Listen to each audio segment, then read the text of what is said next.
It was a Thursday night in December, and the kind of cold that clawed its way through your coat and sank into your bones.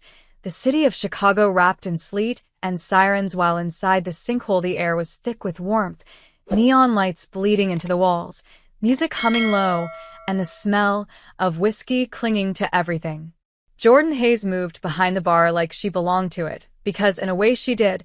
Even if her name wasn't on any document, everyone knew she was the soul of the place, the bartender who never turned down a challenge, the woman with the cue stick who never lost a bet. Until the door opened and the cold snapped inside like a living thing, and Jordan barely looked up at first, assuming it was just another customer escaping the rain, until the sound of heels hit the floor with precision and confidence, and something about it made her look. The woman who stepped inside didn't belong there, not in ripped jeans and cheap beer territory. She was tall, elegant, wrapped in a dark coat that screamed money, her posture straight, her movements controlled, her raven hair pulled into a perfect low bun, not a drop of rain daring to touch her, as if the storm itself had made space for her. Jordan felt the room tilt slightly as the woman approached the bar, her gaze sharp and assessing, and Jordan leaned forward, a crooked smile already forming. "What can I get you, Ice Queen?" she said lightly, testing the waters. The woman didn't flinch, didn't even seem surprised, just met her gaze with something cool and unreadable. "Macallan." Neat. 25 if you have it. Jordan raised an eyebrow, amused. "Big ask for a place with sticky floors." "I came for the atmosphere," the woman replied calmly, eyes never leaving Jordan's, "and for the challenge." That was when Jordan's smile sharpened. "That's so." The woman nodded toward the pool table at the back of the bar. "I heard you don't lose." "Depends who's asking." "Alexis Vaughn," she said, extending a gloved hand, nails immaculate. "Investor." Jordan took it, feeling the contrast between the cold leather and the warmth beneath. "Jordan Hayes." "Bartender." "Perfect," Alexis said, her hand lingering just a second too long. "I'd like to make a wager." Jordan leaned closer, interest fully sparked. "I'm listening." "If I lose, I wire you $100,000. No conditions." Jordan scoffed softly. "That's insane for a game of pool." Alexis's lips curved faintly. "You haven't heard what happens if you lose." Jordan tilted her head.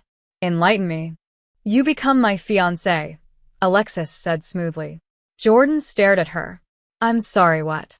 "Fake," Alexis clarified, unbothered. 6 months. Public appearances, family functions, business events. You move into my apartment. We convince everyone we're deeply in love." Jordan laughed, sure this was a joke. "You're crazy." "Perhaps," Alexis said calmly, "but I've already calculated the risk." Jordan should have walked away, should have said no, but something about Alexis made her pulse quicken. The confidence, the danger, the way she looked at Jordan like she was already part of the equation. "Grab a cue," Jordan said finally. "I don't play gentle." "Neither do I," Alexis replied. The game was relentless, Jordan winning early, confident, until Alexis adjusted, watched, learned, and by the time the final ball dropped into the corner pocket, silence swallowed the bar. Jordan stood frozen as Alexis approached, extending her hand again. "You're mine for 6 months, Jordan Hayes." The words echoed in her chest long after she went home, long after she lay awake staring at the ceiling, replaying the loss over and over, until her phone buzzed at 3 in the morning. "Be at 2300 West Superior Avenue. 11 a.m. sharp. Bring only what you need. We don't do clutter." The next day, Jordan stood in front of a glass and steel tower that felt like another universe, escorted inside by a doorman who treated her like she belonged, even though she didn't. When the elevator doors opened, Alexis was waiting, composed, flawless, dressed in crisp black and white. "You're late," Alexis said, even though she wasn't. "You're bossy," Jordan shot back. "You're messy," Alexis replied without missing a beat. Jordan looked around the expansive penthouse, all cold luxury and control, and exhaled. "This is going to be hell." Alexis turned toward her, eyes sharp and calculating. "No," she said calmly. This is going to be a perfectly executed illusion. And in that moment, Jordan Hayes realized her life had just been rewritten by a single lost game, and 6 months had never felt so terrifyingly long. The first thing Jordan learned about Alexis Vaughn's world was that it didn't breathe.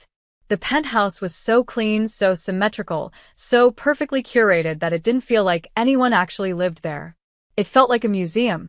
Cold marble floors, black leather furniture, glass walls with a view of the city skyline that looked painted. There were no photos, no mess, no scent of coffee or perfume or warmth. Just silence, precision, control. Jordan walked in, dragging her duffel bag behind her, already feeling like a walking stain in Alexis's curated aesthetic. Alexis stood by the window, sipping from a delicate white cup, the posture of someone who had long since mastered the art of standing still. "There's a guest room for your things," she said without turning. "But for appearances, you'll sleep in the master with me." Jordan blinked. "You could have led with that." "You'll survive," Alexis replied coolly. "You're adaptable. I've read your file." Jordan frowned. "You have a file on me?" "Of course," Alexis said, finally facing her. "If I'm entrusting you with my reputation, I need to know what I'm working with." "You make this sound like a business acquisition," Jordan muttered. "It is," Alexis replied. "And I don't lose." Jordan opened her mouth to fire back, but the sound of the elevator interrupted her. A soft chime, then footsteps. Confident, lighter than Alexis's, but deliberate. A man appeared, early 30s, dressed in all black with a perfect jawline and a stack of folders under one arm. "Jordan Hayes," he said with a charming smile, extending his hand. "I'm Ethan Langford, crisis consultant, engagement strategist, certified romantic illusionist, according to Alexis." Jordan blinked, shaking his hand slowly. "You're what now?" "He's going to help us convince the world we're madly in love," Alexis said simply. Ethan clapped his hands once. "That's right. I'm here to make sure no one suspects a thing. That includes family, business contacts, the media, and, most importantly, your body language." "You hired a romance coach?" Jordan asked, incredulous. "You're not exactly subtle," Alexis said. "We need structure." "You mean control," Jordan muttered. "Same difference," Alexis replied. Ethan jumped in with a smile that was just a little too enthusiastic. "Don't worry, I'm excellent at what I do. We'll begin with backstory development. How you met, the moment you fell in love, the quirks and inside jokes that make people believe in your connection." Jordan looked between them. "So, we're just going to rehearse being in love." "Precisely," Ethan said. "And I've got a 6-week training schedule that includes everything from dinner etiquette to subtle touches in public to full-on couples intimacy rehearsal. Only as far as you're both comfortable, of course." Alexis nodded once. "We'll begin now." "Now." Jordan laughed. "What? No lunch first?" Alexis crossed her arms. "This is a job. You don't get to coast through it." "Remind me to renegotiate my non-existent salary," Jordan muttered, following Ethan into the living room where he had already begun rearranging chairs to simulate a dinner setup. "Let's start with eye contact," Ethan said cheerfully. "Romantic eye contact should last between 3 to 5 seconds. Anything longer becomes a power move. Anything shorter feels cold." "Jordan, look at Alexis." Jordan turned, locking eyes with Alexis, who stared back without blinking, her expression unreadable. 3 seconds, Ethan counted. 4, 5. "A little longer. Feels like I'm being X-rayed," Jordan interrupted. "She looks at people like she's calculating their weaknesses." "I am," Alexis replied, and Jordan's lips twitched despite herself. "Now let's try proximity," Ethan said. "Jordan, stand next to Alexis. Shoulder to shoulder. That's it." Jordan stepped in, close enough to feel the warmth of Alexis's body, the faint scent of her perfume, something expensive and cold, like cedar and frost. Alexis didn't move. She didn't flinch. Jordan, on the other hand, felt her heartbeat kick up slightly. "Now lean into her space," Ethan said, as if you're telling her a secret. No actual words. Just presence. Jordan raised an eyebrow. This is ridiculous. Just try, Ethan said. Jordan sighed and leaned in, her mouth close to Alexis's ear, her breath brushing the edge of her jaw. Alexis didn't turn her head, but her body went slightly rigid, a flicker in her throat as she swallowed. For the first time, Jordan wondered if Alexis Vaughn was capable of being uncomfortable. Ethan clapped. That's good tension. Don't lose it. You're enjoying this way too much, Jordan said, stepping back. That's because I know chemistry when I see it, Ethan replied. Next up, we build your love story. Where did you meet? Jordan smirked. A bar. She tried to impress me with her designer coat. No, Alexis said. We met at a gallery opening. You were a waitress. I asked for water, and you gave me champagne because you hated how I looked at you. Jordan blinked. That's weirdly specific. It's plausible, Alexis said. And it makes me the pursuer, which aligns with expectations. You are a little stalkerish, Jordan teased. Alexis's eyes narrowed. You're sloppy. Ethan stepped between them. Perfect. Real couples bicker. This is excellent. Now let's move on to physical familiarity.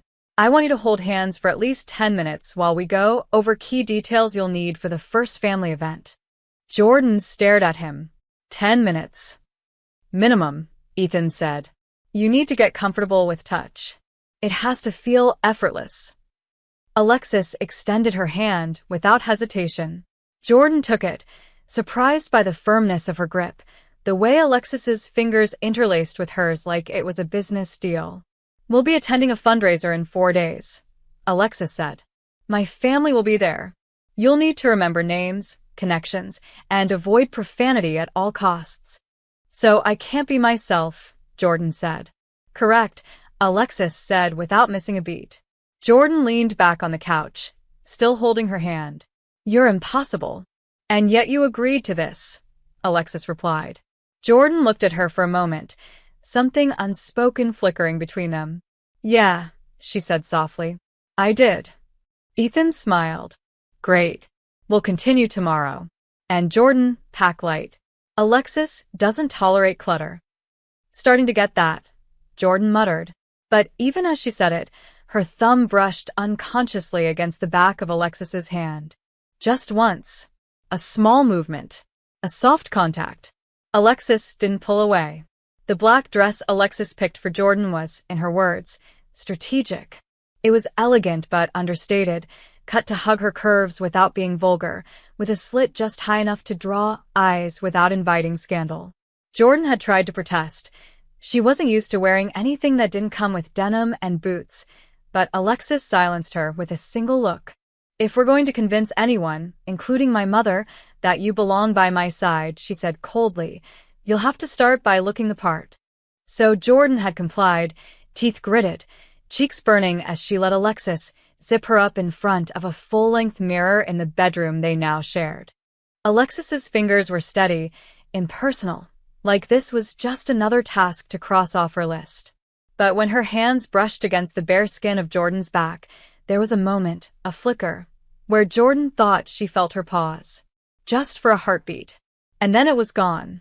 Love what you've seen so far, and want to help me keep creating these awesome stories on this channel? Then subscribe and hit the bell. Your subscription supports the channel and makes sure you get more exciting stories. Now, inside the ballroom at the top floor of the Delacroix Hotel, Jordan stood next to Alexis with a flute of champagne in her hand and 100 pairs of eyes watching them. The fundraiser was for some impossibly wealthy arts foundation, and the place was full of old money and older expectations. Everyone wore their power like perfume, and Alexis Vaughn stood in the center of it like a blade in velvet. Smile, she murmured without moving her lips. You look like you'd rather be anywhere else. Because I would, Jordan replied through gritted teeth, still smiling. Tell me again why this couldn't be a casual dinner with takeout. Because this, Alexis said, gesturing subtly to the room, is the world I exist in. And for the next 6 months, so, do you? Charming, Jordan muttered, but her hand slipped naturally into Alexis's, their fingers interlocking with practiced ease. Ethan had drilled the move into them all week. Smile. Touch. Make eye contact like you're hiding a shared secret. Jordan thought it would feel fake. But Alexis's hand was warm. Her thumb brushed Jordan's knuckles once. Just once. And it threw her off more than it should have. Alexis, a voice called, syrupy and sharp. A woman approached, statuesque, blonde, dripping in diamonds and condescension. Mother, Alexis said smoothly. This is Jordan. Jordan extended her hand. Nice to meet you, Mrs. Vaughn. The woman took it with 2 fingers, as if afraid of getting grease on her jewelry. So you're the bartender. Among other things, Jordan replied, smile tight. She's clever, Mrs. Vaughn said, eyes raking over her like an appraisal. And not quite what I expected. But then again, Alexis always did enjoy surprising choices. Mother, Alexis said, tone warning. Oh, relax, Mrs. Vaughn said with a brittle laugh. I'm just curious about the woman who's apparently stolen your heart. Jordan was about to respond, something sarcastic and probably regrettable, when Alexis surprised her. She leaned in, placed a soft kiss just beneath Jordan's ear, and murmured, "Let me handle this." It wasn't part of the script. Ethan had never suggested it. And yet Jordan felt her entire body freeze. The kiss was gentle, calculated, but the breath behind it was warm, almost tender. Jordan couldn't move. Jordan's been a grounding presence in my life, Alexis said to her mother, pulling back with an arm still wrapped neatly around Jordan's waist. She sees through all of this. Through me. That's rare. Mrs. Vaughn raised an eyebrow, clearly unconvinced, but forced a smile. Well, I suppose we'll all get to know her over the holidays. Holidays? Jordan blurted. Alexis's arm tightened slightly. My family has a tradition. We spend Christmas and New Year's at our estate in Aspen. I assumed you'd want to come. Jordan stared at her. You never mentioned that. I'm mentioning it now. Charming, Jordan said under her breath again, sipping her champagne as Alexis led her away. They walked toward a quieter corner, where the lights were dimmer and the music softer. You kissed me, Jordan said finally. I needed to neutralize her, Alexis replied, calm as ever. She was testing us. I responded appropriately. It didn't feel appropriate. Alexis glanced at her, something unreadable in her eyes. Did it feel real? Jordan didn't answer. That's what matters, Alexis added, and turned to greet another guest. By the end of the night, Jordan's feet hurt, her face ached from forced smiles, and she had shaken more hands than she could count. But what stayed with her wasn't the event. It wasn't the society vultures or Alexis's terrifyingly perfect posture. It was the kiss. The way it lingered in her skin long after it happened. The way Alexis's breath had trembled, just slightly, against her neck. Back in the penthouse, Jordan kicked off her heels with a groan and collapsed onto the couch. Alexis followed, loosening the cuffs of her shirt, her hair finally out of its tight twist. It made her look different. Softer. Human. You did well, Alexis said. I didn't throw a glass of champagne at your mother. So yes, I'd say I crushed it. Alexis actually smiled. Not the calculated curve of her mouth she gave at events. A real, small, tired smile. She liked you more than I expected. That's terrifying, Jordan said, watching her. Alexis sat beside her, not touching, but close enough to feel the warmth. The silence stretched between them. Not tense, not awkward, just full. Why me? Jordan asked quietly. You could have chosen anyone. Someone polished. Someone your mother wouldn't have looked at like she was trying to see through their soul. Alexis looked at her, and for once, there was no wall. No calculation. Just a flicker of something raw. Because you challenge me, she said. You don't care who I am or what I have. You say exactly what you think. I needed that. I didn't realize I'd want it. Jordan stared at her. That almost sounded like a compliment. Alexis stood, the mask sliding back into place. Don't let it go to your head. But as she walked away, Jordan didn't miss it. The hesitation in her step. The way her fingers brushed her own lips, like remembering something that wasn't supposed to mean anything. And suddenly, 6 months didn't feel so long anymore. Aspen was a white silence, the kind that swallowed sound and softened edges, wrapping the world in a cold so pure it felt surreal. The Vaughn family estate sat at the edge of a private mountain road, all wood, glass, and stone, sprawling across the hillside like a luxury fortress. Jordan stared at it through the window of the sleek black SUV as they pulled in, her breath fogging the glass. "This place looks like a Bond villain's vacation home," she muttered. Beside her, Alexis didn't look up from her phone. "We're here for 6 days. Behave." "You say that like I bite," Jordan replied. Alexis turned her head, meeting her eyes for just a second too long. "Do you?" Jordan smiled. "Wouldn't you like to know?" The house was warm inside, but in that curated way that felt like a catalog. Every surface gleamed. The staff wore matching uniforms. A Christmas tree stood 12 feet tall in the foyer, decorated in whites and silvers, not a single ornament out of place. A woman Jordan recognized as Alexis's mother swept into the room like she owned the mountain itself. "Darling," she said, air-kissing Alexis on both cheeks. "And Jordan," she added with a smile, so tight it might snap. "So glad you could join us." "Wouldn't miss it," Jordan said, voice bright with sarcasm just under the surface. Alexis's hand found hers, quick and precise. Jordan knew it was part of the act. Still, her fingers tightened slightly, grounding her. "We'll get settled," Alexis said, leading Jordan up the wide staircase. "Where's my room?" Jordan asked. "My room," Alexis corrected. "You're sharing it. No separate wing for the poor fiancé?" Jordan teased. Alexis gave her a look over her shoulder. "There's a guest suite. If you prefer to explain to my family why you're not sleeping beside me, be my guest." Jordan rolled her eyes, but followed. The room was massive. Floor-to-ceiling windows. A fireplace already lit. A bed so big it looked like it belonged in a castle. Jordan dropped her bag at the foot of it and turned slowly. "So, we're really doing this?" "We've been doing it," Alexis replied, removing her coat and folding it precisely over the armchair. "But now we're under surveillance.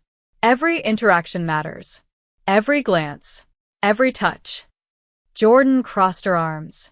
"You planning to rehearse every look I give you?" Alexis stepped closer, her tone low and calm. "I'm planning to make sure there's no reason to doubt us." Jordan raised an eyebrow. "And how far are you willing to go to make it convincing?" Alexis paused. Her eyes didn't waver. "As far as we need to." The air stretched tight between them. Then knocking. The door opened a second later. A staff member entered with a tray. 2 glasses of wine. Jordan raised an eyebrow. "We're drinking now?"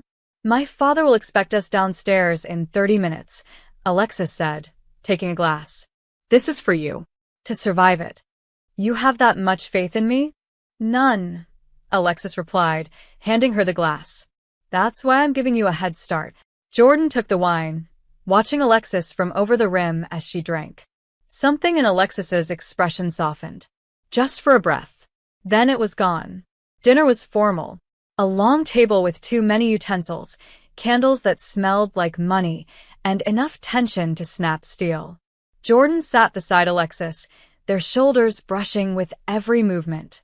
Mr. Vaughn, a silver-haired man with sharp eyes and a colder smile, asked questions Jordan wasn't ready for. "So, Jordan," he said, voice rich with skepticism, "what do you see in our daughter?" Jordan glanced at Alexis, who gave her nothing. No script. No lifeline. "She's difficult," Jordan began, then smiled.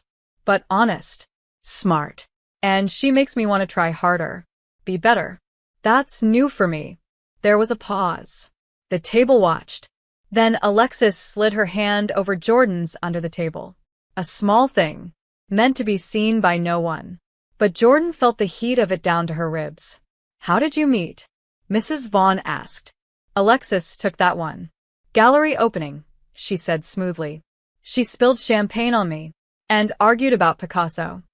"Because Picasso was an egomaniac," Jordan added. "And you needed to be taken down a peg." You're still trying, Alexis said, her voice lighter than usual. A ripple of laughter passed over the table. Jordan blinked. It sounded genuine. Later that night, back in their room, Jordan sat on the bed unlacing her boots while Alexis removed her jewelry with military precision. That went better than expected, Jordan said. Don't get comfortable, Alexis replied. Tomorrow is brunch. And my brother. Is he worse than your mother? He's charming, Alexis said flatly. Which makes him dangerous. Jordan laughed, pulling her sweater over her head and tossing it toward the chair. Alexis turned slightly, catching a glimpse of skin. She looked away. Too quickly. We should sleep, she said. Big day tomorrow. Right, Jordan said, watching her. Sleeping. In the same bed, like two people deeply in love. Alexis didn't rise to the bait. Instead, she walked around the bed and slipped under the covers, perfectly composed. Jordan followed, lying on her back, eyes on the ceiling. The bed was wide. They didn't have to touch. But then Alexis shifted, just enough that her arm brushed Jordan's. Jordan turned her head. Accident. Alexis didn't look at her. Would it matter if it wasn't? Jordan smiled faintly. Good night, Vaughn. Good night, Hayes. The room went still. The fire crackled. Outside, snow fell in perfect silence. Inside, two women lay inches apart. Hearts beating, breaths shallow, pretending not to want what they were starting to feel. The Vaughn family brunch was nothing like Jordan expected. There were no pancakes, no mismatched mugs of coffee, no messy hair or laughter spilling across the table. Instead, there was a long dining room, polished wood gleaming beneath antique chandeliers, a spread of artisanal pastries that looked too perfect to touch, and a silence so heavy it felt like pressure on her lungs. Jordan had been in fights that felt less dangerous than the energy in that room. Alexis sat to her right, flawless as ever in a cream blouse and tailored slacks, her posture sharp enough to slice through steel. Across from them, sipping espresso from a porcelain cup with his legs crossed and a smirk Jordan didn't trust, was Callum Vaughn. The younger brother. Golden boy. Everything Alexis wasn't. Charming, disarming, and casually cruel. So, he said, setting his cup down, his blue eyes fixed on Jordan like he was looking through her. You're the woman who finally cracked the ice queen. Jordan smiled tightly. She cracked first. Callum chuckled. I like you already. That's either a compliment or a warning, Jordan replied. Both, Alexis murmured beside her. Callum leaned back in his chair. Tell me, Jordan, what's your endgame? Endgame? Come on, he said, all teeth. Don't tell me you're just in love. With Alexis? She's irresistible, Jordan said, sipping her mimosa. You should try spending a week sleeping next to her and not falling for the charm. You're quite good, he said, nodding in amusement. But we all have our tells. Jordan tilted her head. And what's yours? I don't need one, he said. I already own the board. Alexis shifted beside her, her knee brushing Jordan's under the table. Jordan didn't move. Well, Callum continued, standing and straightening his cuffs, I do hope you'll join us for the sleigh ride this afternoon. Father insisted. It's tradition. We love tradition, Jordan said with exaggerated sweetness. Don't we, babe? Alexis gave her a look that could freeze time. Callum chuckled again and walked out, leaving tension behind him like perfume. When the door closed, Jordan turned to Alexis. Your brother's a walking red flag. He likes to test people, Alexis said. That wasn't a test. That was a chess match. And I don't think I won. You didn't lose, Alexis said. That's all that matters. Later, bundled in cashmere and wool, Jordan and Alexis were escorted to a private sleigh by a silent driver. Snow was falling again, soft and relentless. The estate shrank behind them as the sleigh moved into the woods, the world narrowing into trees and white silence. So, Jordan said, her breath fogging in the cold. Callum thinks I'm a con artist. Your mother thinks I'm a social experiment. Your father hasn't said 2 words to me. Is this going well? You're still here, Alexis replied. That's a victory. You have weird standards. I have realistic ones, Alexis said. The sleigh curved into a clearing, and Alexis signaled the driver to stop. Jordan frowned. What's going on? We're being watched, Alexis said simply. There are cameras on the estate grounds. Motion triggered. Thermal. My parents don't trust anyone. Jordan turned slowly. You're serious. I'm always serious, Alexis said, reaching into her coat pocket and pulling out a small black phone. She checked something, then looked up. There. Now. They're watching. Watching what? Jordan asked, already knowing the answer. Alexis didn't hesitate. She leaned forward and kissed her. It was sudden, but not rushed. Controlled. Deliberate. Her lips brushed against Jordan's with careful precision. No hesitation, no fear, just execution. But the moment it happened, Jordan forgot about the cameras. About the cold. About Callum's smile and Mrs. Vaughn's eyes. She forgot the script. Alexis's mouth was soft, colder than expected from the weather, warmer than expected from a woman like her. Jordan felt herself freeze, then thaw, her breath catching when Alexis's hand moved to her cheek, gentle, grounding.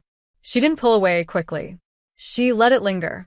And when she finally moved back, Jordan was certain her pulse had slipped somewhere off rhythm. They'll replay that, Alexis said calmly, slipping her glove back on. Good. Let them. Jordan stared at her. You don't mess around. No, Alexis replied. I don't. The sleigh ride back was quiet, but not empty. The silence was charged. Heavy. Jordan couldn't stop thinking about the kiss. About the way Alexis had looked at her right after, not with calculation, but with something else. Something flickering and fleeting and deeply buried. That night, back in the room, Jordan couldn't sleep. The fire was low. Alexis was on her side of the bed, reading something on her tablet. Jordan turned to look at her. Was that kiss necessary? Yes. All of it. Alexis set the tablet down. What do you want me to say? The truth, Jordan said. Just once. Alexis's eyes met hers. You kiss me back. Jordan's throat went dry. That's not an answer. It's the only one I'm giving, Alexis said softly. The next day, the family began preparing for the formal Christmas Eve dinner. Jordan was fitted for a dress by a woman who didn't speak and used pins like threats. Alexis vanished into calls with investors, leaving Jordan alone for the first time in days. She wandered the estate, stopping at a hallway lined with portraits. Vaughns in gold frames. Men with steely eyes. Women with perfect posture. At the end of the hall was a single photograph, not painted, of Alexis as a child. Maybe 10, sitting stiffly beside her brother. Both of them in matching gray. No smiles. Jordan stared at it for a long time. That night, as they got ready, Jordan helped zip up Alexis's dress. For the first time, Alexis didn't pull away. You looked miserable in that photo, Jordan said quietly. Alexis didn't turn around. I was. You still do sometimes. So do you, Alexis replied. They faced the mirror together. Two women who weren't in love, who had never been in love, but who were starting to forget where the line was. The Vaughn Christmas Eve dinner was more like a coronation. Every detail, from the imported crystal on the table to the menu printed on heavy cardstock, screamed opulence and performance. Jordan had never seen so many forks in her life.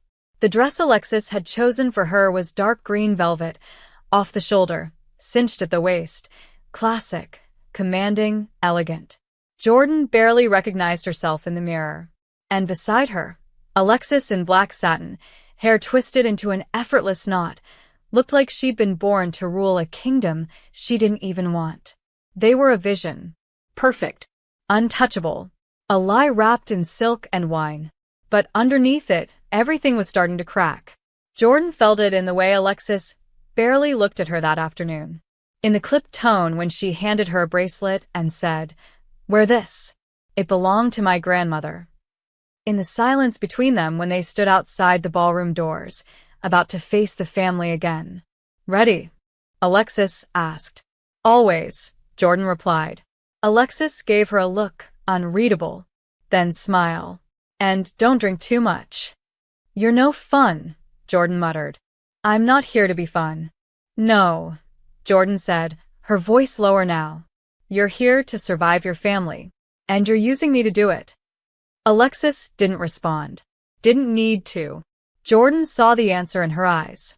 And for the first time since this whole insane arrangement began, it stung. The dinner began with toasts. Too many. Mr. Vaughn stood at the head of the table, raising his glass to his daughter and her fiancé, offering a speech about legacy, tradition, and finally having some stability in the next generation. Jordan drank. Alexis did not. The food was exquisite, but Jordan barely tasted it. She was too aware of the way Alexis sat beside her, composed and distant, touching her hand only when someone was looking. By the third course, Jordan couldn't take it. She leaned in, whispering sharply, "You don't have to freeze me out just because someone's watching." Alexis's jaw tightened. "Lower your voice." "Or what? You'll have me replaced?" Alexis turned slowly, her expression glacial. "Don't be dramatic. I'm not the one pretending to be in love for a check." Jordan shot back, too low for anyone else to hear. "This isn't about money," Alexis said, and for the first time, her voice cracked at the edges. "Then what is it about, Alexis?" Jordan asked, still whispering, but the heat in her words was unmistakable. "Because this whole week, you've been controlling everything, and I've been playing along. But if you're going to treat me like I'm just another piece on the board—" "Not now," Alexis interrupted, eyes darting toward her mother. Jordan sat back, fuming. After dinner, the guests moved toward the parlor, where soft music played and drinks were passed around on silver trays. Couples were pulled into slow dances under the chandelier, and before Jordan could escape, Alexis's father approached them. "Alexis, you haven't danced yet." "I don't." "It would mean a great deal to your mother," he said. "You and Jordan. Let the room see you." Alexis didn't flinch. She offered her arm. "Come on," she said to Jordan. "Let's get this over with." Jordan didn't take her hand. "You're unbelievable. And you're impulsive," Alexis replied. "But we can't afford a scene." So Jordan followed. Onto the polished floor. Into her arms. The string quartet began a waltz, soft and slow, and Alexis placed one hand at Jordan's waist, the other curling around her fingers. "You're still mad," she said quietly. "Of course I'm mad. I'm playing your perfect little fiancé while you treat me like an inconvenience you can't wait to shake off. You think that's what this is? Isn't it?" Jordan asked. "The cold, the distance, the walls. You don't know what this family is like," Alexis snapped, her voice low, tight. "You don't know what it's like to be raised as an asset." Jordan blinked. That stopped her. Alexis exhaled, slow and brittle. "Everything I do is measured." Watched. Waited with expectation. This isn't just about pretending to be in love. It's about convincing them I'm human enough to be trusted. The music swelled. Jordan stepped closer, her hand sliding up to Alexis's shoulder. "You are human," she said softly. "You just forgot how to show it." Alexis's gaze dropped to her mouth. "Don't," she whispered. "Don't what?" "Don't look at me like you mean it." Jordan's heart stuttered. "Maybe I do." "No, you don't," Alexis said, almost begging. "Because if you do, this stops being safe." "It was never safe," Jordan said. Then, for the cameras, or maybe for something neither of them was ready to name, Alexis kissed her. It was soft. Just lips. No heat. No hunger. A kiss for show. A kiss to say we're fine. But Jordan felt it anyway. The tremor in Alexis's breath. The hesitation before she pulled back. The way her fingers lingered just a second longer at her waist. Later, back in their room, neither of them spoke as they undressed. Jordan turned away to change. Alexis slipped into the bathroom. The fire crackled. The bed waited. When Alexis returned, she paused at the foot of the bed. "You were right," she said quietly. "About what?" "I use control to survive. And sometimes, I forget other people don't." Jordan met her eyes. "I didn't sign up to be just another shield for you." "You didn't," Alexis said. You signed up for a game. And somewhere along the way, we changed the rules. She climbed into bed, lying on her side, back to Jordan. Jordan watched her for a long moment, then lay down too. Not touching, not speaking, just listening to the silence stretch between them. It wasn't empty. It was full of everything they weren't saying. Christmas morning at the Vaughn estate began with forced smiles and curated warmth. A staff member knocked precisely at 8 a.m., delivering 2 mugs of imported coffee to the bedroom Jordan had started to call ours, with an irony that didn't quite taste like humor anymore. Alexis was already up, robe tied tightly, standing by the window and watching the snow fall like she was expecting it to reveal secrets.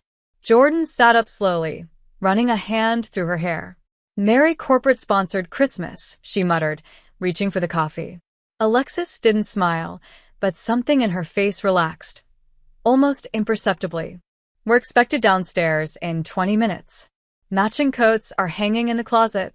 "Matching coats," Jordan echoed, dragging herself out of bed. "Romance is alive and well." "This is image maintenance," Alexis replied. "Not romance." "Tell that to your mother when she forces us to kiss under a damn mistletoe," Jordan muttered, opening the closet. And there it was. 2 long, wool coats, one in deep navy, the other in ash gray, tailored, pressed, perfectly placed. Jordan sighed. "This whole house is a shrine to control." "Control keeps things from falling apart," Alexis said. "Control keeps people from seeing you bleed," Jordan corrected without looking at her. Alexis didn't answer. She didn't need to. Her silence spoke louder than any denial. Downstairs, the family was gathered in the East Wing, where a casual Christmas morning included vintage champagne, a harpist playing in the corner, and gift exchanges that involved art dealers and imported wines older than Jordan. Jordan sat beside Alexis on a velvet settee, the kind of furniture that didn't invite relaxation. Her fingers brushed against Alexis's once, and she told herself it didn't matter. That it was accidental. That she didn't notice how Alexis didn't move her hand away. Gifts were opened one by one. Mr. Vaughn gave his wife a sapphire necklace worth more than Jordan's college tuition. Callum gifted his father a limited edition watch with a smirk. Alexis handed her parents sleek, minimalist envelopes, donations made in their names to carefully vetted charities. Then came Jordan's turn. "We didn't know what you'd like," Mrs. Vaughn said with a brittle smile. "So, we erred on the side of elegance." Jordan opened the box slowly, expecting something impersonal. What she found was a first-edition copy of a classic poetry book, bound in navy leather, gold-foiled title, and a nameplate inside with her initials already embossed. She blinked. "This is thoughtful." "Alexis said you liked words," Mrs. Vaughn replied, as if it cost her something to admit. Jordan turned to look at Alexis, but she was already sipping her champagne, eyes carefully averted. When the presents were done and the harpist took a break, the family moved to the drawing room, where fireplaces roared and someone turned on soft carols. Jordan wandered slightly, pretending to study the garland above the windows, the gold-ribboned wreaths on the doors. She needed air, or space, or answers. She ended up near the main hallway, where a long arch of pine boughs had been hung between 2 pillars. Silver and white ornaments dotted the greenery, and dangling at the center, subtle but unmistakable, was a single sprig of mistletoe. Jordan stared at it. Of course. It was too perfect, too scripted. Her body tensed at the sound of footsteps behind her. She didn't need to look to know who it was. "You found it," Alexis said quietly. Jordan glanced over her shoulder. "Was this your idea or your mother's?" "Does it matter?" Jordan leaned one shoulder against the column. "Only if you're planning to use it." Alexis took a slow breath. "There are too many eyes in this house. Too many ears." "So don't say anything," Jordan said. "Just stand here. Pretend." Alexis moved closer. Not touching, but close enough that Jordan felt her presence, like gravity. "You hate this," Alexis said. "The money. The performance. The rules." "I hate pretending I'm not watching you fall apart," Jordan said before she could stop herself. Alexis froze. Jordan exhaled, soft and shaky. You wear masks so well, Alexis. But up close? They don't fit as tightly as you think. Alexis turned to face her fully now. Inches apart. Her voice was barely audible. If I take it off, what happens? Jordan swallowed. I don't know. But maybe it'd be real. Just for a second. Their eyes held. The mistletoe hung above them like a dare. Jordan's heart pounded, but neither of them moved. Not an inch. No one's watching, Jordan said quietly. This would be just for us. Alexis didn't lean in, but she didn't walk away either. Instead, her hand brushed Jordan's arm, featherlight, like a whisper. Then she stepped back.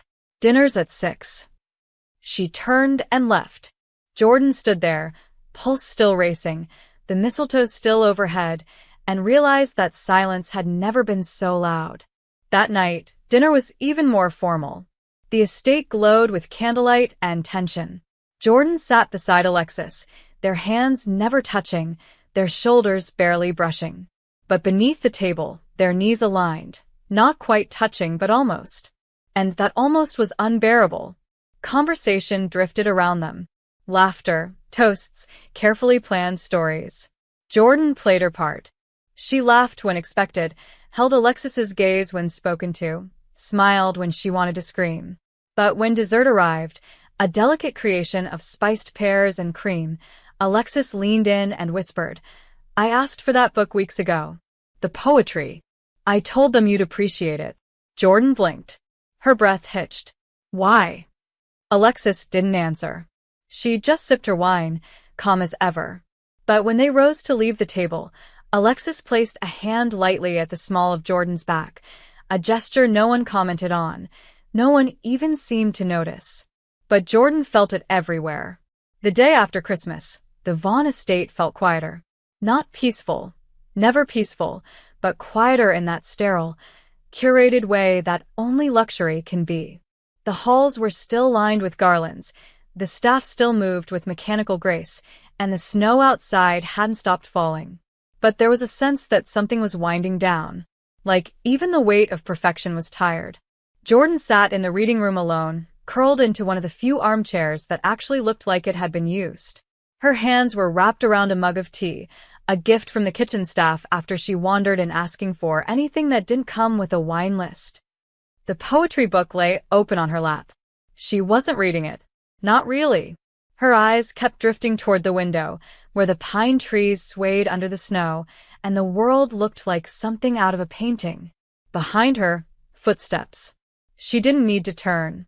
You walk like you're trying not to exist, she said softly. Alexis's voice followed, equally low. Old habit. Jordan glanced over her shoulder. Alexis stood at the threshold of the room in a thick navy coat, scarf draped around her neck, her hair pulled back in a loose twist that made her look far more human than usual. Come with me, Alexis said. Where? Outside. It's freezing. You'll survive. Jordan sighed, closing the book and rising. You say that a lot. Because you always do, Alexis replied, already turning. Jordan followed her through the house, down a side hallway, out a rear door that led directly into the forest beyond the estate. No paths. Just snow and trees and silence. The wind bit at Jordan's cheeks, her breath turning to mist instantly. Is this where you hide the bodies? She asked. Alexis didn't laugh, but the corner of her mouth twitched. Come on, she said, striding forward. They walked deeper into the woods, the cold pressing against them like a second skin. Alexis moved with practiced ease, not looking back to see if Jordan followed. But Jordan did. She always did.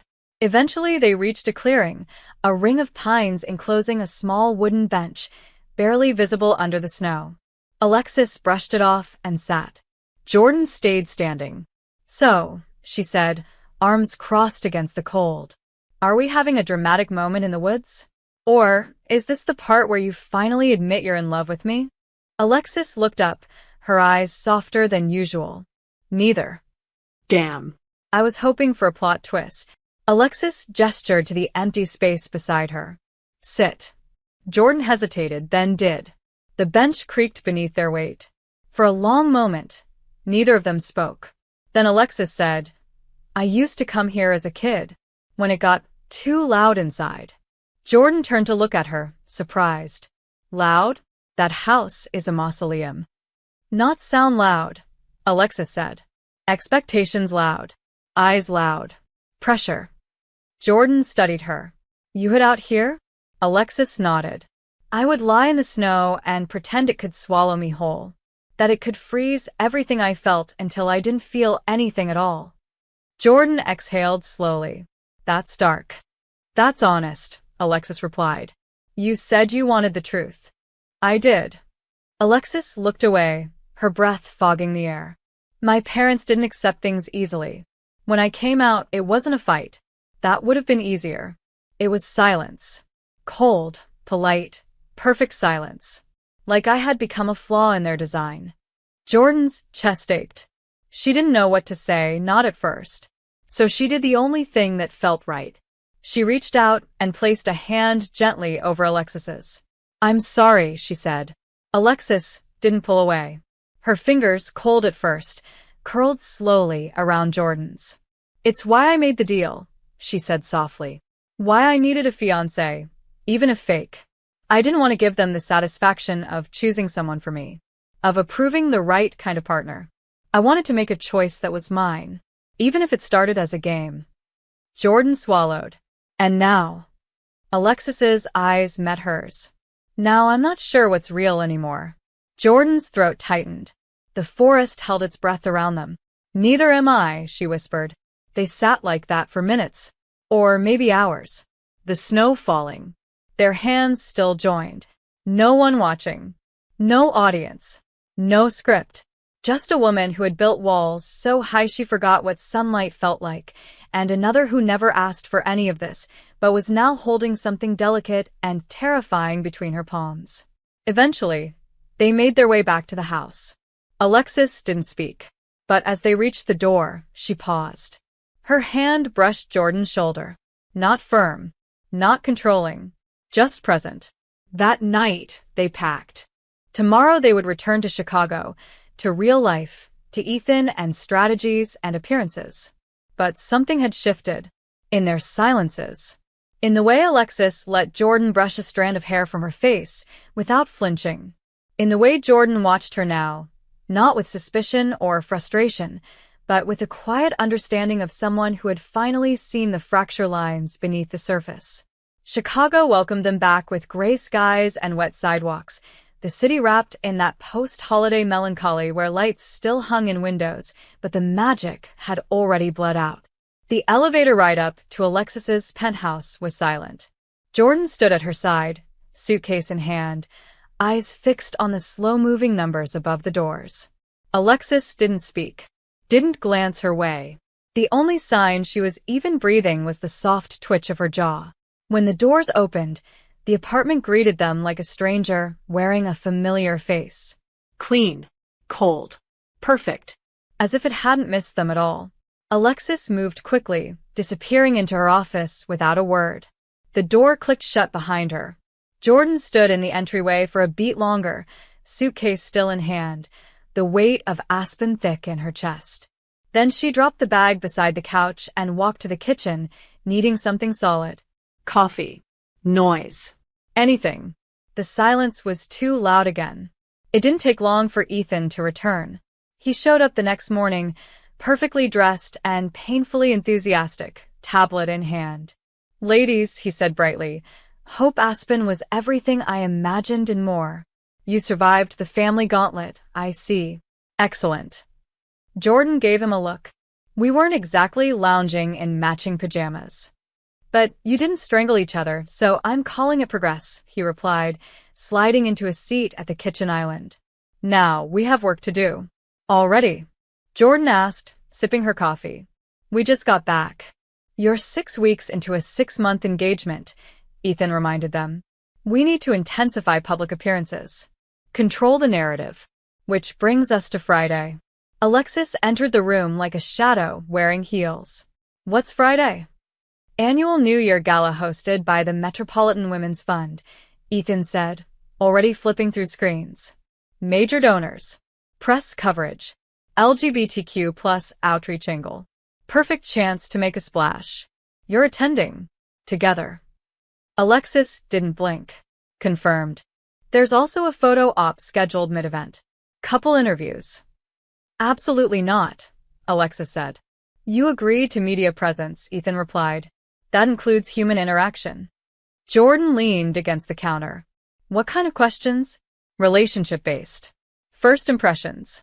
Pet peeves. Favorite memories. Alexis's lips tightened. Script it. Or, Jordan said slowly, we answer them for real. Both Ethan and Alexis turned to her. Not everything has to be staged, she continued. If we can't say something genuine by now, then maybe we're doing this wrong. Alexis's eyes narrowed. Genuine is unpredictable. Unpredictable is dangerous. Maybe that's the point, Jordan said. Ethan cleared his throat. Right. Well. Let's walk through some questions. See where we stand. They sat. Ethan posed questions. Jordan answered with instinct. Alexis answered with precision. Favorite thing about her? Jordan. She doesn't flinch from truth. Alexis. Her timing is unorthodox. First fight? Jordan. This morning. Alexis. Chicago. Pet peeve? Jordan. She leaves her phone face down like she's hiding state secrets. Alexis. She hums while brushing her teeth. It's a defense mechanism, Jordan muttered. It's chaos, Alexis said. Ethan beamed. That. Right there. Chemistry. It's real because it's messy. Keep that energy Friday night. The rest of the week moved like fog. Alexis buried herself in work, taking calls at midnight, pacing with a sharpness Jordan hadn't seen since before Aspen. Something had changed since the woods. Since the silence. Jordan felt it in the way Alexis avoided eye contact now. In the way her voice clipped more than usual. In the way she no longer lingered in the same room. Like vulnerability had cost her something she couldn't afford to lose. Friday came fast. Too fast. The gala was held at an opulent glass-walled venue overlooking the frozen lake. The crowd was a mix of old money and curated rebellion, CEOs in sequin tuxedos, activists in silk, politicians in Prada. Jordan wore black again. Alexis wore deep red. They walked in hand. Cameras clicked like gunfire. The flashbulbs painted stars across Jordan's vision. Smile. Alexis said through her teeth. Pretend you're happy. Pretend you're human, Jordan replied. Alexis's lips twitched, the closest thing to a laugh she'd given in days. The first hour passed in practice waves. Greetings. Toasts. Photos. Ethan hovered in the distance, giving them cues. Jordan played her role flawlessly, the charming, slightly unpredictable fiancée who kept Alexis on her toes. Alexis matched her, step for step, never missing a beat. Until the interview. They were pulled aside by a young journalist with kind eyes and a voice recorder. Just a few questions, she said gently. We'd love to include you in the couples segment for the foundation site. Alexis looked ready to decline. Jordan stepped in. Of course. The questions began harmless. How did you meet? A gallery, Alexis said. I spilled champagne on her, Jordan added. And insulted Picasso. Romantic, the journalist smiled. When did you know it was serious? Alexis hesitated. For just a second. Jordan answered first. When she sat with me during a storm. And didn't say anything. Just stayed. Alexis looked at her then really looked. Jordan held her gaze, steady. The journalist smiled again. Last one. What scares you most about love? Alexis exhaled. Losing control. Jordan's voice was quieter. Being seen. They left the interview without speaking.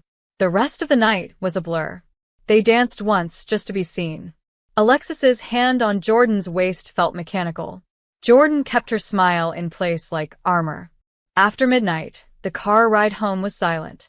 Not cold. Not angry. Just hollow. When they stepped into the penthouse, Jordan dropped her clutch on the counter and turned.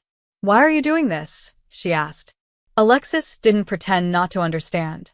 Because it works. Does it? Jordan asked. Because it feels like we're going backwards. Alexis closed her eyes. What do you want me to say?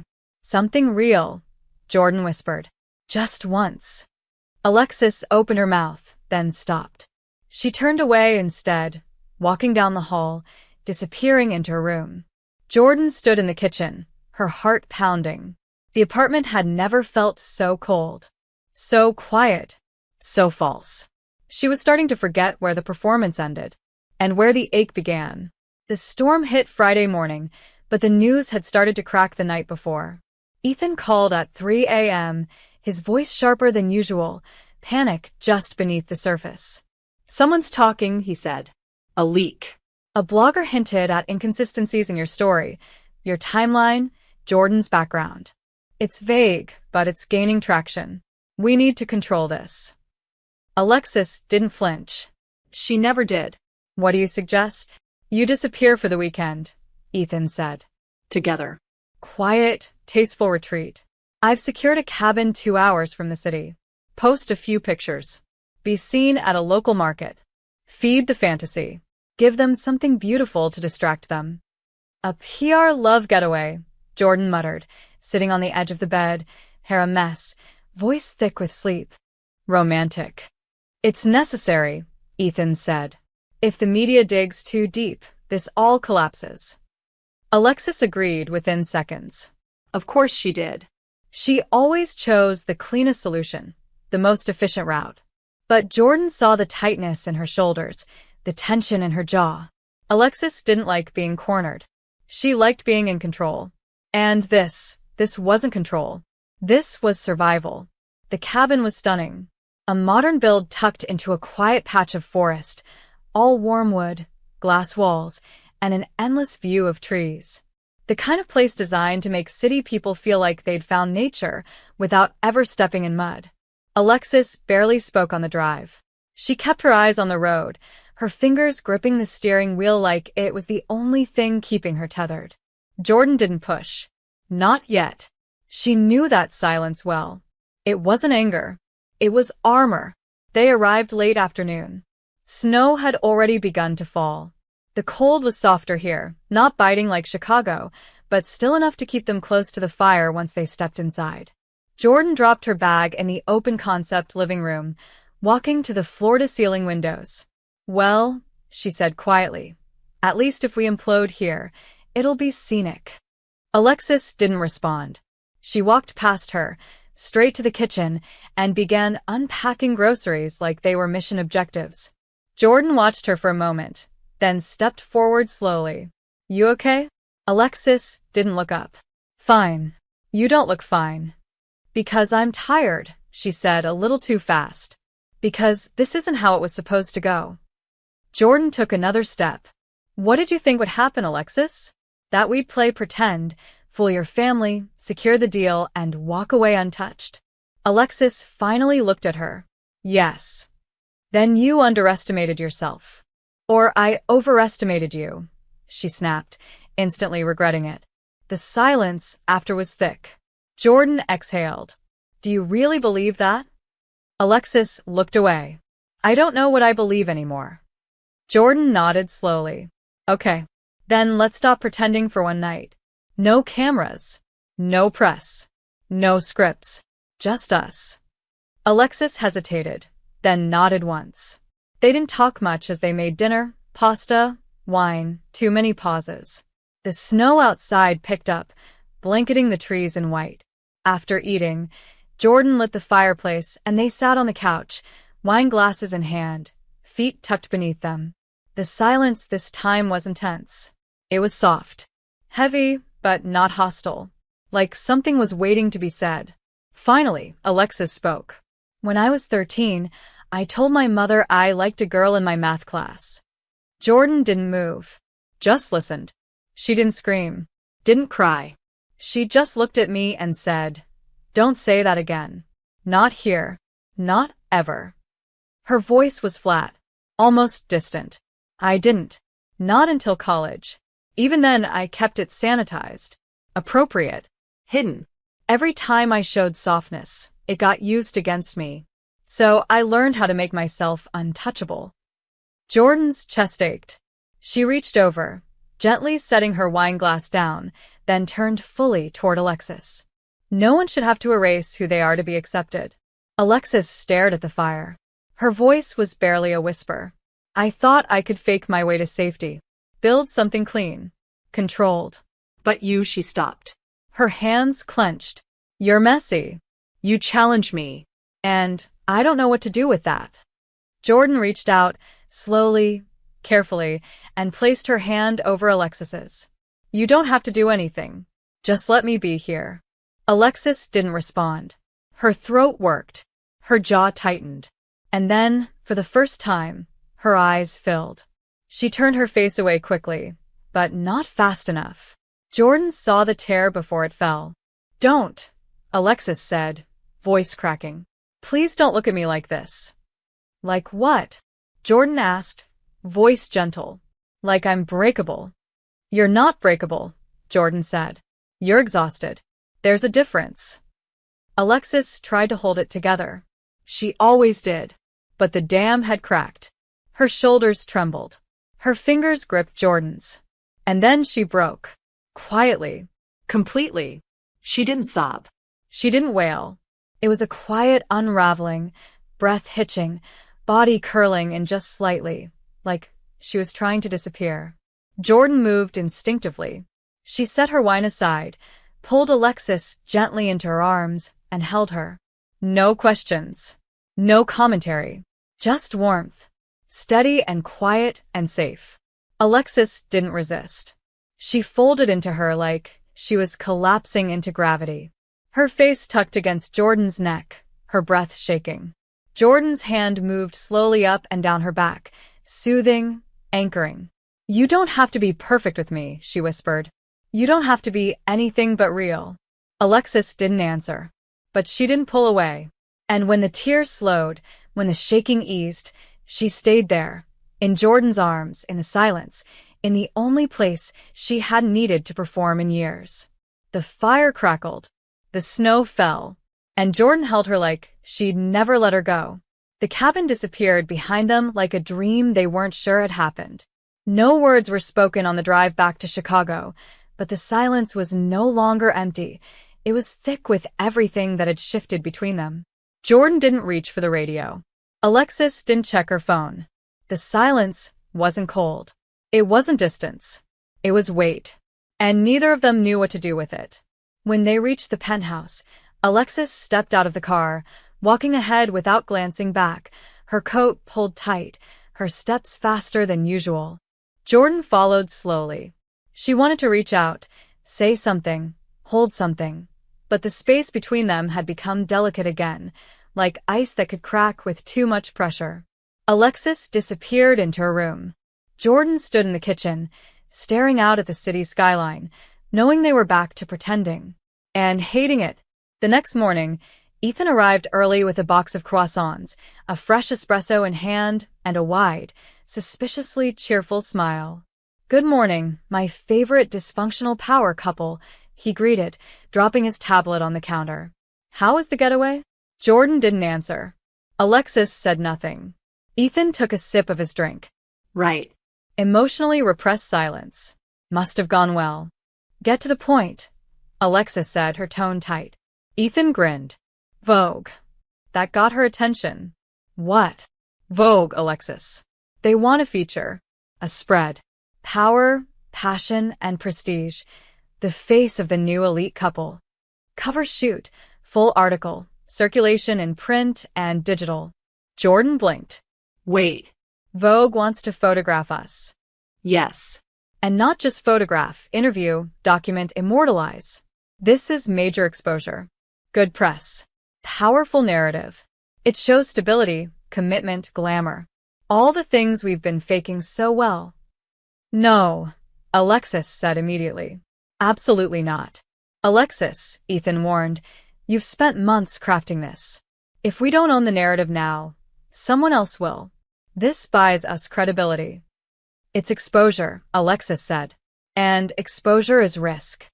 It's visibility, Ethan corrected. Visibility is influence. Jordan tilted her head. What do you need from us? Ethan turned to her, eyes gleaming. A full day. Hair, makeup, styling. Couples shoot. A mix of posed and organic shots. Laughter, eye contact, shared looks. Think power lesbians with soul. That's the vibe, Jordan muttered. Alexis was already pacing. No. No staged intimacy. No manipulation. It doesn't have to be manipulation, Ethan said gently. It can be performance. You two are very good at that. Alexis stopped pacing. Fine. One day, one shoot. But I control the location. No press present. No questions outside the pre-approved list. Ethan threw his arms up. I'll take it. The shoot was scheduled for that Saturday. The location, a private rooftop greenhouse, one of Alexis's properties, overlooking the city. Warm light filtered through the glass ceiling. Lush green vines wound along iron frames. The floor was stone. The air smelled like jasmine and something more citrus, deliberate designed. The first looks were clean, powerful. Alexis in a black suit, Jordan in a soft ivory turtleneck and tailored slacks. Monochrome opposites. The camera snapped. The photographer, a young woman named Camilla with sharp eyes and steady hands, guided them into frame after frame. At first, the poses were formal. Jordan's hand resting lightly on Alexis's arm. Their faces turned slightly toward one another. Everything polished. Everything cold. But as the morning wore on, Camilla's tone shifted. Let's try something more natural, she said. Closer. Less perfect. Alexis tensed. Jordan felt it immediately. Like this? Jordan asked, stepping slightly closer. Closer, Camilla said. Like you're whispering something private. Inside joke. Memory. Jordan leaned in, letting her lips hover just near Alexis's ear. You still hum when you brush your teeth, she whispered, voice teasing. Alexis stiffened, but just for a second. Then she exhaled. A small, almost imperceptible laugh left her lips. Click. The camera caught it. Perfect, Camilla said. Now hands. Jordan let her hand slide down, catching Alexis's fingers. Not locking. Not possessive. Just a soft brush. Alexis didn't pull away. The camera clicked again. Can you look at each other? Camilla asked. Alexis turned. Jordan turned. Their eyes met. It wasn't performative anymore. Something passed between them. Soft, quiet, slow burning. Click. Click. Click. The rest of the shoot blurred. By the time they were done, Camilla was all smiles. These are going to be incredible. Alexis nodded stiffly and excused herself. Jordan stayed behind, staring at the city through the glass, her body humming with tension. When she returned to the penthouse, Alexis was already changed, standing by the window, arms crossed. That won't happen again, she said. Jordan froze. What won't? Today. You mean letting someone see you feel something? Alexis turned slowly. It was too much. It was real, Jordan said.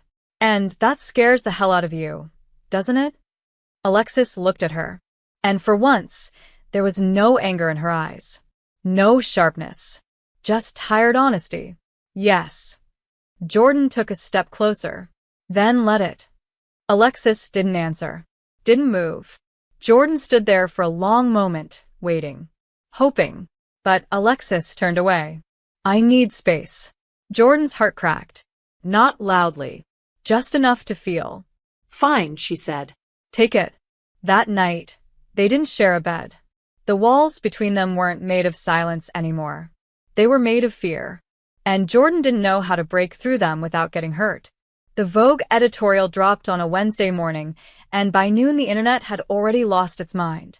The photos were everywhere, on fashion blogs, financial news sites, queer culture pages, trending across social platforms with hashtags like hashtag Bon and Hayes, hashtag Ice Queen in Love, hashtag Sapphic Power. One photo in particular led the wave. Alexis and Jordan caught mid-laugh, their faces tilted just toward each other. Eyes soft, hands barely touching, and for a moment, one frame, the entire world believed they were in love. And maybe in that moment, they had been.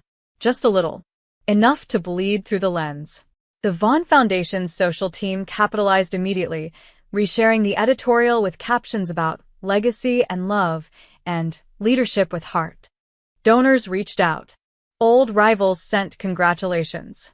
Even Alexis's mother texted a frozen, "You look convincing." Alexis said nothing. Jordan tried not to watch her too closely. But silence had weight, and this one pressed against every wall in the penthouse. It was Ethan who brought the next move.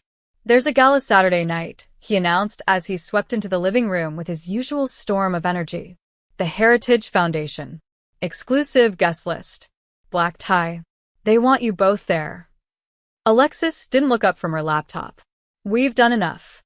"You've almost done enough," Ethan corrected. "This is the final act. Show up. Smile. Maybe dance once. Make it undeniable. If you two hold it together through this, the board won't have a single doubt left." Jordan stood by the window, arms crossed. "What happens after that?" Ethan blinked. "What do you mean?" "After the gala. After the press. When this all ends." Alexis's voice was flat. "We go back to who we were." The words landed like glass breaking. Jordan didn't respond. She just nodded, biting the inside of her cheek until she could taste blood. The night of the gala came fast. Too fast. Jordan stood in the dressing room of the penthouse, staring at herself in the mirror. Her gown was deep emerald silk, sleeveless, backless, designed to shimmer like water under light. Her hair was pulled back, her earrings delicate. She looked stunning. She looked furious. Alexis emerged from her room in a black satin gown with a high slit and an open back. The moment Jordan saw her, her throat went dry. They didn't speak. Not in the car. Not on the steps of the museum where the event was held. They just walked side by side, camera flashes lighting the night. The crowd inside was elegant, old money glamour laced with political tension and legacy smiles. People turned as they entered. Conversations paused. And then the whispers began. "That's them. The Vogue couple. God, they're even more perfect in person." Jordan forced a smile. Alexis slipped her hand into hers. It was warm. Steady. Fake. The night moved in curated loops. Greetings. Introductions. Forced laughter. And through it all, Jordan kept looking at Alexis, trying to find a trace of the woman who had cried in her arms. But that version of Alexis was gone, buried again under satin and performance. The main room had a massive skylight, chandeliers dripping crystal, and a polished marble floor where couples began to slow dance. Ethan appeared beside them like a ghost. "Now would be the moment," he murmured. "One dance. Something soft. Something tender. Cameras are watching." Alexis nodded once and turned to Jordan. "Shall we?" Jordan hesitated, then gave a tight smile. "Always." They stepped onto the dance floor. Alexis's hand found Jordan's waist. Jordan's fingers rested lightly against her shoulder. The music swelled, something classical and romantic. Jordan tried to breathe, tried not to look at Alexis like she wanted to scream. Alexis moved perfectly, of course. Graceful, distant, rehearsed. "You're good at this," Jordan murmured. "Years of lessons," Alexis replied. "So they could say I moved beautifully even when I hated every step." "That sounds about right," Jordan said. "What does?" "Being beautiful while hating every second of it. Performing your own life until you forget what it's like to just be." Alexis's hand tightened slightly at her back. "This isn't the place." "There isn't a place," Jordan said, her voice low. "Because every time we get close, you run." Alexis looked away. "Because if I stop running, I'll fall." Jordan stepped closer, their bodies nearly touching, then fall. Cameras clicked in the distance. Flashes ignited. And in that moment, Alexis turned her head, not enough to kiss, but enough to hover. Her lips brushed the corner of Jordan's mouth. Not a kiss. Not quite. But enough to burn. Enough to make the room stop. Enough to make it look real. Jordan's breath caught. The crowd erupted with delighted murmurs. Ethan looked euphoric. The photographers swarmed. And Alexis stepped back. Composed. Perfect. Gone. Jordan stood there for a second too long, heart in freefall, lips still tingling from a touch that wasn't supposed to mean anything, but did. When she found Alexis again, the woman was already near the exit, speaking with donors like nothing had happened. Jordan turned away, left the ballroom, walked past the velvet ropes, into the cold. She didn't cry, but her chest ached like something inside her had cracked open. The city looked different at 2 a.m, quieter, colder, almost fragile. Jordan stood on the penthouse balcony, still in the green silk gown from the gala, her hair falling in loose waves around her face. She hadn't spoken since they got home.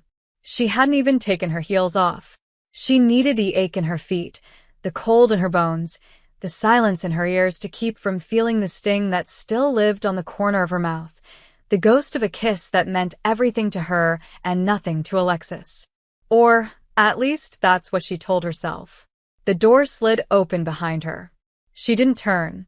She didn't want to see Alexis in her elegant perfection, acting like tonight was just another performance. "Jordan," came the voice, soft, hesitant, close. Jordan stared straight ahead. "Don't. Whatever excuse you're about to give, don't say it." Silence. Then footsteps.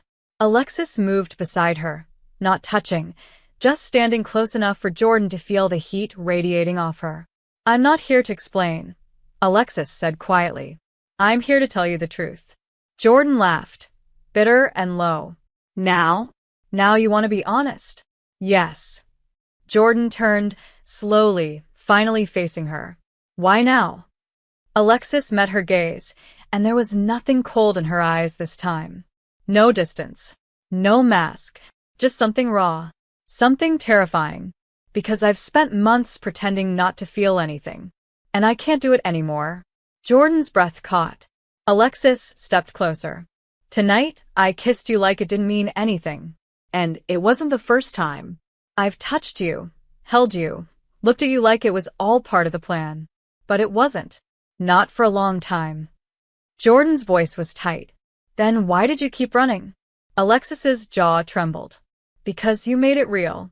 Because you're the only person who's ever looked at me and seen me. Not the investor. Not the heir. Just me. And that scared me more than losing everything." Jordan didn't move. Didn't speak. Just watched her. Every nerve in her body stretched thin. "But I don't want to be scared anymore," Alexis said. "I don't want to lose this. I don't want to lose you." The air between them was fire. Jordan whispered, "Then stop pretending." And Alexis did. She stepped forward, slow and certain, and when she kissed her this time, it wasn't calculated. It wasn't for show. It wasn't a soft brush at the edge of her mouth. It was a surrender. Jordan melted into her like gravity, hands rising to cup Alexis's face, her body pressing forward like she'd been waiting to breathe.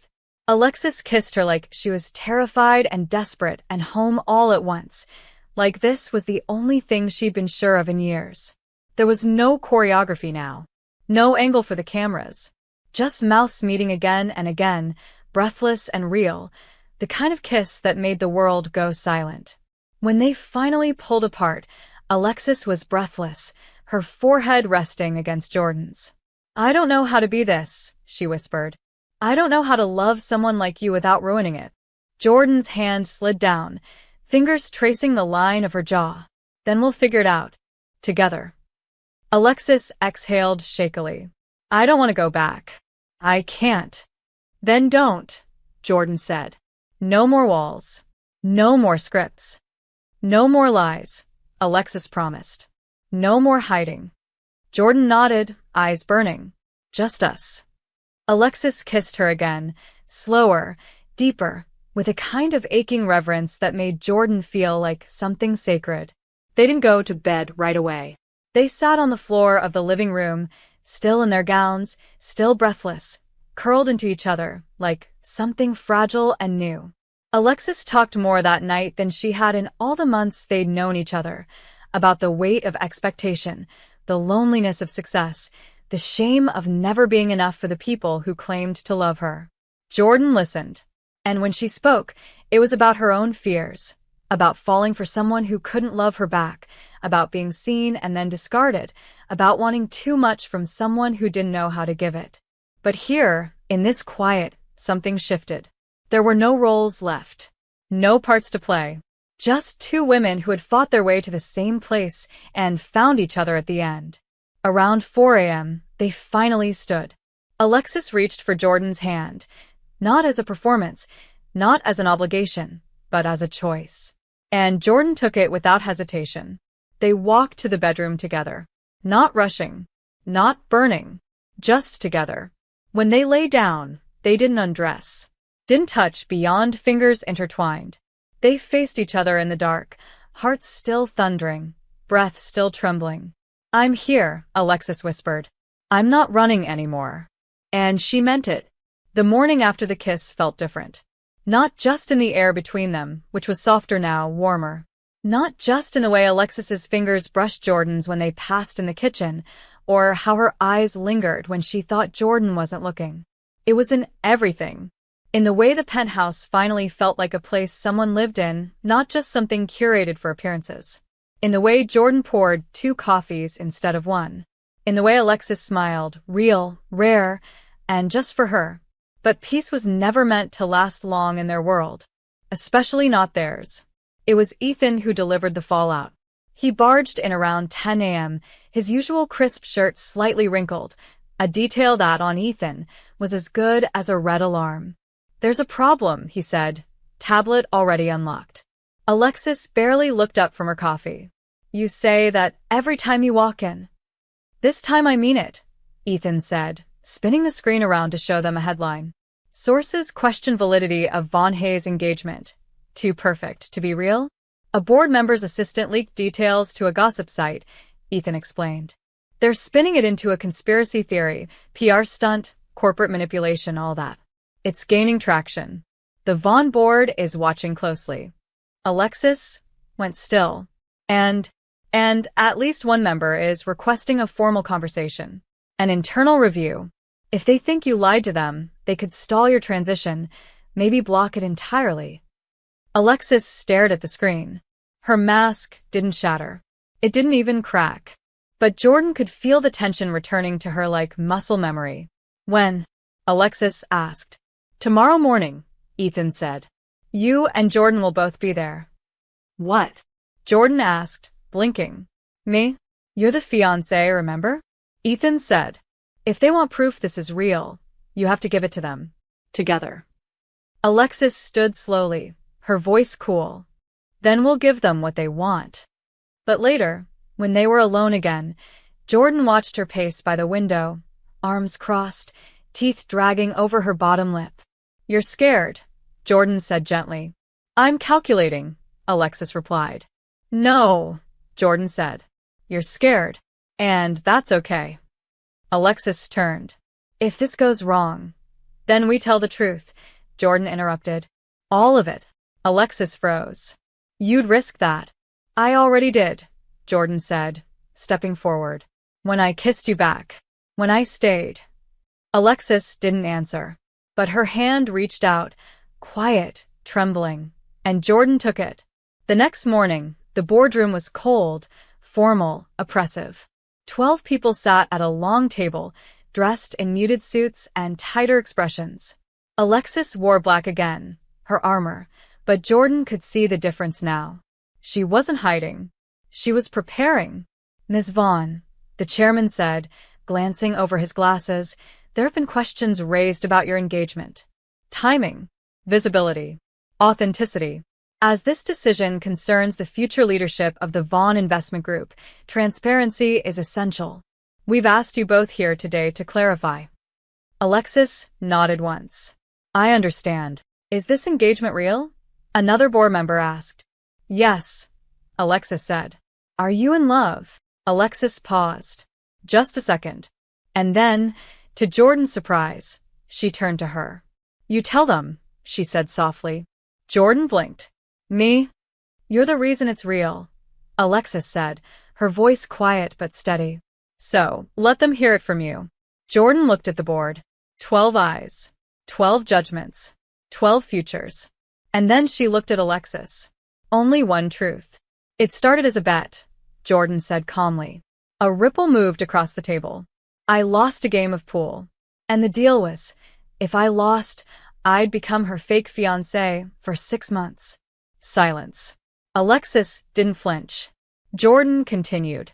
At first, it was all performance. Photos. Events. Carefully chosen words. But somewhere along the way, it stopped feeling fake. And I don't know how to explain it, except I stopped pretending. And I think she did too. She looked at Alexis again. This woman is brilliant. And impossible. And terrifying. But she's also kind. And tired. And trying harder than anyone gives her credit for. Alexis swallowed hard. Jordan turned back to the table. If this was a lie, I wouldn't be standing here. I didn't sign up for love. But it found me anyway. Silence again. Heavier this time. Finally, the chairman cleared his throat. We'll deliberate. Thank you both. Outside the room, Jordan exhaled shakily. That was either very brave or very stupid. Alexis reached for her hand. It was the truth. You're shaking, Jordan said. I don't know what happens next. Neither do I, Alexis whispered. But I'm not letting go. Jordan pulled her close. No kisses. No performance. Just warmth. Connection. A promise. The email came 2 days later. It was short, formal, and completely impersonal. Alexis opened it alone, seated at her desk in the penthouse, the same place she had once sat to draft the terms of a fake engagement. The subject line read, Final deliberation outcome, Vaughn Group transition. She clicked it. Read the words 3 times before she allowed herself to breathe. The board had approved her transition. Unanimously. Effective immediately, Alexis Vaughn would take full executive control of the Vaughn Investment Group. Jordan wasn't there to see her reaction. She was at the bar, the sinkhole, the place where this all began. Where a woman in heels and a suit had once walked in on a stormy night and changed everything. Jordan wiped the counter with slow, practiced movements, watching the clock without watching it. The 6 months were over. The deal was finished. No more pretending. No more rules. She hadn't seen Alexis since the board meeting. Hadn't heard from her beyond a short thank you via text. And Jordan didn't want to admit it, but the silence hurt more than she expected. No cameras. No Ethan.